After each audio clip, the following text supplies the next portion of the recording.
Okay, hey everybody. I'm Jeff Zentner. I'm the author of The Serpent King, and yeah, it's an honor to be talking with you. I am sitting here at my day job right now. I'm actually a prosecutor for the state of Tennessee. So you can see there all my fancy law books. See that? See behind me all the files where I have photos of murder victims and autopsy photos, and there's my there's my messy desk where I bring justice down upon evildoers. And actually, I've only got about 30 minutes today because of my job. I had something come up, I'm sorry to say. So what I really want to do is I want to take questions first.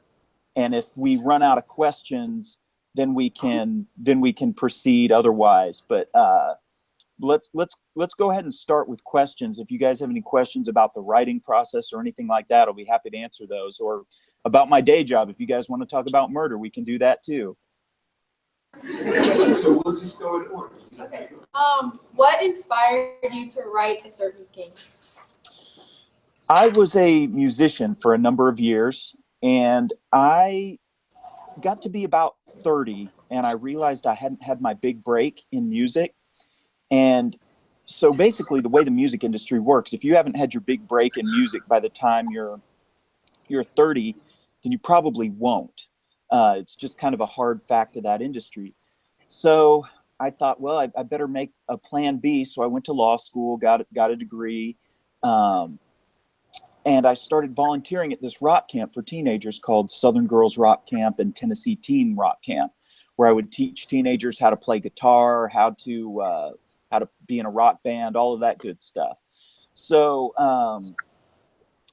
during that experience, I really kind of fell in love with young people, with the way they interact with the art they love, with the way they really are sort of discovering the world and discovering the things that move them and the things that they love. And it struck me that that would be a really amazing audience to create for. But again, I was way past my prime for making it big as a musician, and I was really past my prime for making it big as a musician who made the sort of music that gets marketed to young people. So I had to figure out something else to do. And, kind of looking at my skills, looking at what I was able to do, I settled on writing. Writing is one of those things where you can write a book if you're 50, you can write a book if you're 60, and it's not that big a deal. Like Toni Morrison started publishing books when she was 39 years old. So there's not as much of an age limit as with music. So the actual direct inspiration for the story, The Serpent King, came from a couple of songs I'd written. I went back into my songwriting catalog and I grabbed a couple of songs, and I couldn't figure out which one I wanted to write the book about. So I just jammed them both together in the same book and ran with it. Okay, go ahead, next question. Was the way the book played out how you originally intended it to be? Or did the plot change as you began writing? If it changed, what caused you to veer off your original plan? Okay, so basically, the basic plot is exactly as I envisioned it. There are some kind of notable changes. There's a plot thread toward the end that my editor was really adamant about putting in after what she said was, after all you've put these readers through, you have to give them this. So I put in a plot thread that kind of takes up the last, I don't know, quarter of the book, maybe the last fifth of the book, something like that. And if you've read the book, you know the plot thread I'm talking about. But that was kind of the reader's reward for sticking with me through some of the darker, sadder parts of the book. But for the most part, the book stayed the same plot-wise. I will say, before I ever even started writing, there was going to be a fourth character in the group of friends, and this fourth character was going to be kind of an outcast, even among those outcasts. And that fourth character just never materialized in my mind. Like, the way I write books is I have the characters into my mind, and they spend 3 or 4 months there just talking to me, and I just listen to their conversations. And once I feel like I know them well enough, then I'll go and start writing their story, and they'll kind of guide me by the hand through their story. And it's a lot easier for me to write a story that way. So this fourth character would never tell me who they were. How many of y'all have read the book? Have you all read it? If I give a spoiler, is it going to spoil it for anybody? I'm seeing head shaking. No, I can do a spoiler. Okay. So, so originally Travis was going to die in a different way. He was going to die when this fourth character was going to take a gun to school and on the last day of school and shoot a bunch of kids. And Travis was going to die stopping that. And the reason I didn't write it that way was because I wanted Travis's death to be a little more challenging. Like, I wanted you to have to really struggle with it and try to figure out if there was any purpose to it.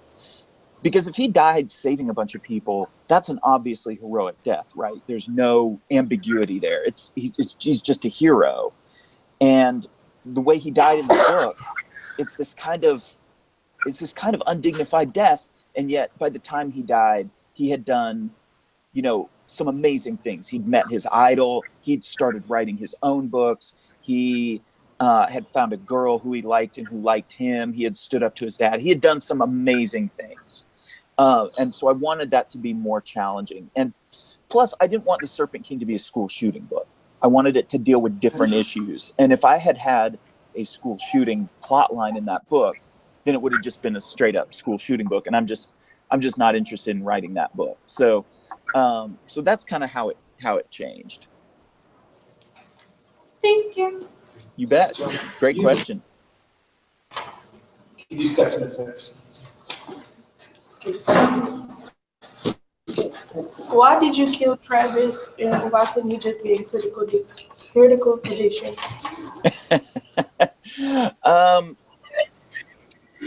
Why did I kill Travis? See, I guess there are no spoilers here.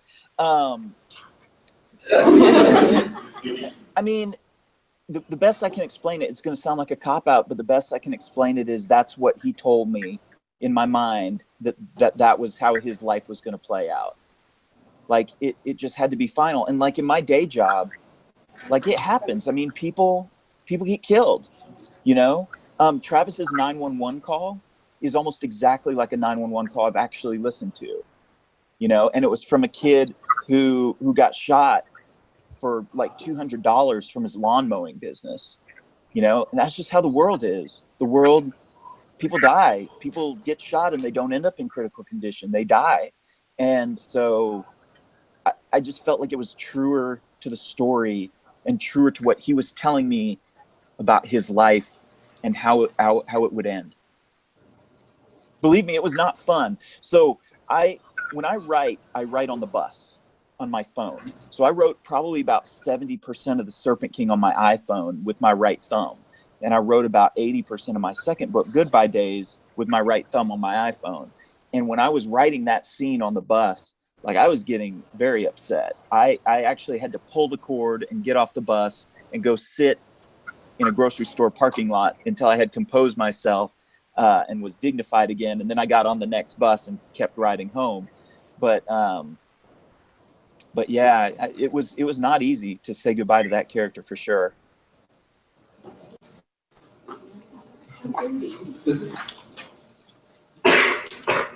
Were any characters in the book based off of people you knew in high school? Yeah, definitely. Dill is based kind of, there's a big part of myself in each one of the three characters. Each one of the three characters have a piece of my personality. So all three are partly based on me. The other ones, like Lydia, is a combination of many girls and women I've known in my life. When I was in high school, I kind of had my own Lydia in high school, who was sort of my best friend, and like we were pretty inseparable. Travis, I knew a lot of guys like Travis in high school. I didn't tend to hang out with them as much because I wasn't interested in the same stuff they were, the fantasy novels and stuff. That just wasn't my thing. But I saw those kids and they fascinated me, get to know them better. And so that's where Travis comes from. So the answer is, yeah, all of them are based on real people, but none of them are based on any one real person. So like, again, another inspiration for the character of Lydia is a fashion blogger named Tabby Gevinson, whose fashion blog I discovered, a couple of years before I started writing The Serpent King, and it just fascinated me. And so that's a piece of Lydia.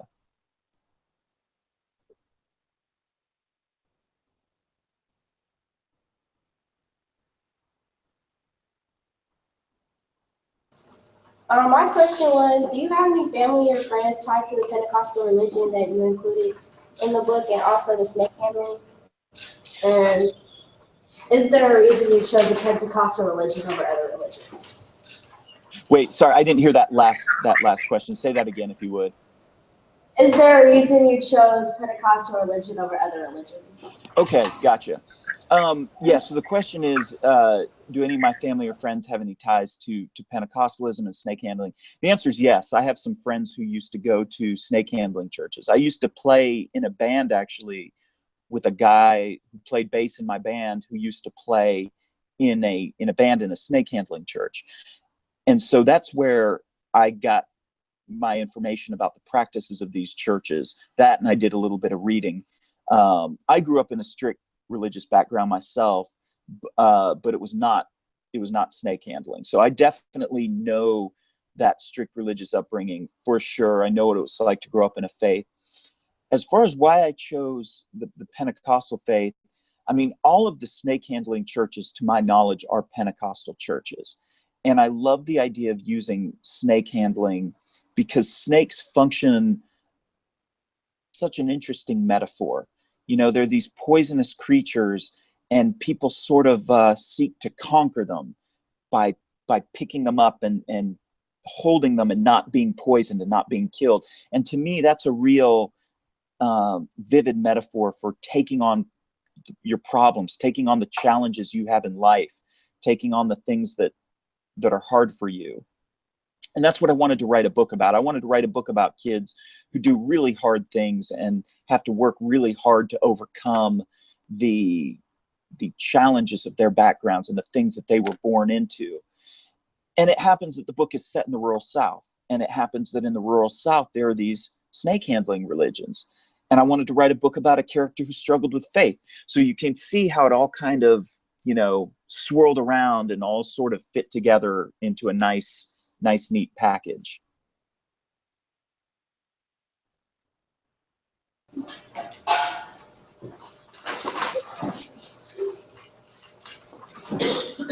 Have you ever thought about writing a sequel to The Serpent King? And if so, would you include Travis's mom?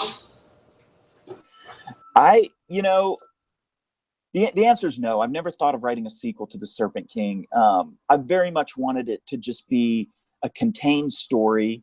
I wanted it to be the story it is. And I really wanted you guys to be able to write the story of what happens in your mind. Like, I really believe that when a story goes out into the world, the author loses control over it, and it belongs to you guys now. And I really want you guys to write the sequel in your mind. I will say that in Goodbye Days, my second book that I see down there on the table, there's a cameo from one of the Serpent King characters that gives a few hints as to how I think things may have turned out. So it's not a sequel by any means, but it takes place in the same world as the Serpent King, not the same city or the same setting. It takes place in Nashville instead of Forestville.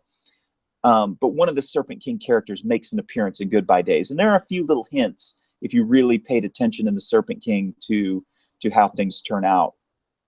But I mean, another thing, honestly, this is just from a purely publishing and marketing perspective, is that if I were to write a sequel to The Serpent King, Dill and Lydia would be adults. They'd no longer be young adults. And I'm a young adult writer. Like, if I were to write a book about them being in college, it would be marketed and classified as an adult book. and that's how it would be sold. So just from a purely marketing and publishing perspective, like I can't really do it. You know what I mean? But I'm glad I left you wanting more.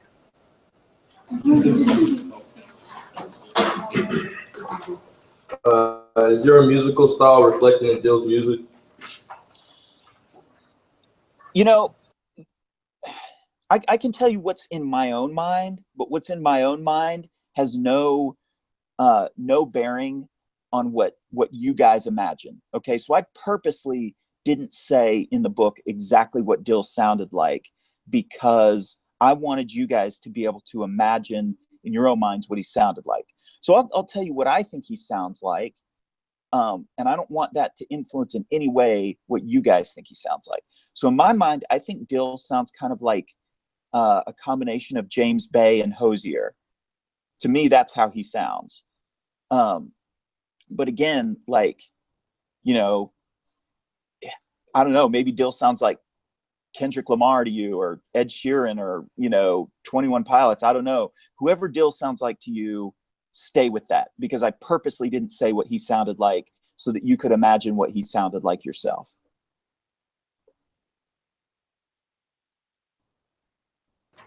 What made you decide to make the jump from music to writing? So the reason I made the jump really was because there was no way I was going to be able to reach the audience I wanted to reach with music. It just wouldn't happen. Like, I wanted to make art for people you guys' age, and I was just too old to make that kind of music. Like, the kind of music that gets marketed to people you guys' age is made by people like in their early 20s. And by the time I figured out the audience I wanted to make art for, I was like 34 years old. I was way too old to do it. So it was partly just necessity. Like, I had to find some other way to reach the audience I wanted to reach. And I'm perfectly happy to do it. I mean, I have always loved books. I worked in bookstores in college and high school. When I grew up, I was an avid reader. I read constantly. And, you know, even as an adult, I read constantly. So it was certainly no burden to become a writer. It was a really great thing. It was just really scary after having spent like 14 years doing nothing but music, to then switch over and become a writer was kind of frightening. Out of all of the Parenting Goodbye Days, which one did you relate to the most? Out of all the characters in Goodbye Days, who did I relate to the most? Definitely Carver. I mean, there's a lot of me in Carver, the way he looks at the world, the way he's kind of an imperfect person, the way he's had to grow a lot as a person and change a lot as a person. I definitely relate to Carver the most, but I relate to all of the characters in some way. I relate to Nana Betsy a lot. I relate to Judge Edwards a lot. I relate to Eli's parents a lot. I relate to Eli a lot. I relate to Blake a lot.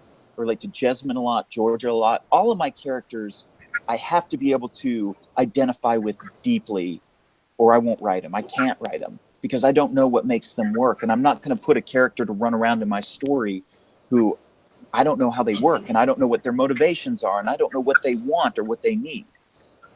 So yeah, I definitely Carver the most, but I relate to all of them deeply on some level. Have you gotten to meet an author you greatly respect either before or after writing the certain? Yeah, I really love Rainbow Rowell's books, and we've gotten to be friends since I became a writer. I really love John Corey Whaley's books, and we've gotten to be friends since I became a writer. My favorite writer is a writer named Jesmond Ward. She writes books for adults, and I got to meet her at a literary festival in Mississippi that we were both at. And that was really, really cool. That was really a great experience. And all these authors, by the way, have been very cool to me. Kind of like G.M. Pennington was to Travis in the book. For me, though, my G.M. Pennington, okay, my ultimate G.M. Pennington would be Stephen King. I love Stephen King so much. Like, I grew up reading his books. I would ride my bike to the grocery store, and I would just sit there in the grocery store aisle, and I would read his books because they had his books at the grocery store, and they would just be like mopping the floor around me. Like they got to know me and just know that I just came and read their books and never bought anything, but they didn't mind.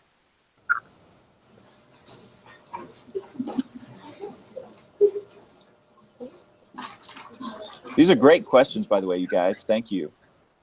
I think these are all the questions we had planned in advance. So with whatever time you have left, we'd love to hear anything else you want to tell us about the book or your writing process or what you're working on next. So I'll give that time to you. And then we have one other teacher who'd like to say a few words to close things out when you're out of time. Yeah, you bet. Well, I'll tell you guys a little bit about what I'm working on right now. I'm working on a comedy right now because I figured I've written two pretty sad, heavy books. So in my third book, no one will die. I'll just tell you that right now. Nobody's going to die in my third book. It's meant to be a funnier book, and it's about these two girls who host their own TV show on their local public access TV station. So I'm going to use two references here that maybe you guys know and maybe you don't, but it's kind of like Wayne's World meets Ghost World. So, and it's about these two girls and their struggles, and they're kind of trying to figure out what they want out of life. And it takes place in Tennessee. Also, it's in Jackson, Tennessee, where I spend a fair amount of time for work. And yeah, that one. Oh, and on their TV show, I should tell you, they show cheesy horror movies like from the 50s, 60s, and 70s, and they dress up like vampires. And it's like they show it on public access at like 11 o'clock on Saturday night. And it's called Midnight Monster Matinee. And it's actually based on one night I came home and I just sat down on my couch and started flipping through channels. And that is something I never, ever do. Like there are so many shows on Netflix and Hulu and HBO and whatnot that I want to watch that I never just sit down and flip through channels to see what's on TV. But this night I did. And I came to the local public access station in Nashville, and they were showing this cheesy horror movie. And I'm like, what on earth is this? And so I kept watching to see what was going on. And there would be interludes in the horror movie where it would cut to these two girls who were dressed like vampires, and they would do like little skits, and they would make jokes, and they would read fan letters and stuff, and they were hosting this film basically. And it was a show called Midnight Mausoleum. And so I became really fascinated in this show because these two girls were from like some place in rural Iowa, and yet I was seeing their show from my couch in Nashville, Tennessee. And it just struck me how fascinating that was, that we live in a world where that can happen. And these girls were definitely not good at TV. I mean, they're just not, TV professionals. And yet they had this show. I was sitting there watching and enjoying their show. And it was just a really cool kind of moment of random connection. And so I wanted to write a book about two girls who do that, that arose out of that experience. So that's how I get my ideas for books sometimes. Sometimes they just come to me like a bolt out of the blue. And speaking of that, I'll tell you guys how I came up with the idea for Goodbye Days. So when I sold the book The Serpent King to my editor, she locked me down for two books. Okay, Serpent King and another book. And she's like, well, I'm sure you have another good idea for a book, right? I'm like, I don't know if I do or not. So I ran about 6 ideas past her, and she shot down each one. And I was really struggling for an idea. I was really kind of starting to panic because I was under contract to deliver a book. So I was out walking one day, and these military helicopters flew over my head, 3 big black military helicopters. And I guess they were going to the military base in Clarksville, Tennessee, where the 101st Airborne is. And I saw those helicopters, and I suddenly had this flash of an idea. A book about a kid who lives in a military town in the South, who takes it upon himself to go do goodbye days with the families of soldiers who were killed in battle. And I took that idea to my editor, and she was like, okay, I like that idea. That's cool. But what if we tweaked it a little bit so that instead of soldiers, it was other young adults? Because you are a young adult author, you write young adult books, you write for young adults. So let's bring it down. Let's make it more of a young adult book. And I was like, okay, cool. So let's have it be so the kids who get killed go to his high school. And I was like, what if we raise the stakes on it by making it so that the kids who are killed were his friends. And my editor liked that idea. She was like, okay, that's cool. I like that idea. Then he'll know them better. And the goodbye days will be more meaningful that way. And then my editor said, well, why don't we raise the stakes even more by having it be so that he might have been at fault for the death of his friends. And I thought that was a very cool idea. So that's how Goodbye Days came about. So yeah, that's kind of how, that's what I'm working on now. That's where I get the ideas for my stories. And I've got an idea for a 4th book that my editor signed off on. I'm not going to talk about that one yet because it's still such a new idea and I haven't really fleshed it out yet. But yeah, there's going to be at least 2 more books from me. So keep looking for those.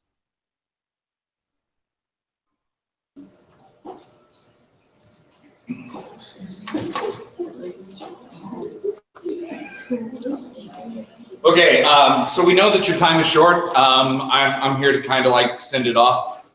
So thank you for doing this. And in particular, I want to thank you for writing about small towns. When I read a lot of YA literature and the main character is always like, oh, this town has nothing, small town, nothing happens here. And you find out that there's like 50, 75,000 people in that town. You know, I came from a town that, exactly, I came from a town that's 6,000 people. And in your book, in Forestville, sounded like my town of DuQuoin. And the scene where Dill is confronted outside the electronics store by the religious couple. In my mind, that was my main street, and the electronics store was Guthrie's. Like, that's how much your town seemed like mine. And as a person who comes from a small town like that, I saw myself in all 3 characters. I was and am still a huge nerd like Travis. I wanted to get out of DuQuoin so much like Lydia, and I was so afraid to do so, like Dill. So I pushed this book on everybody I see. So I just wanted to say on the student population here at Belleville West, thank you. Well, thank you, man. That really makes me feel great.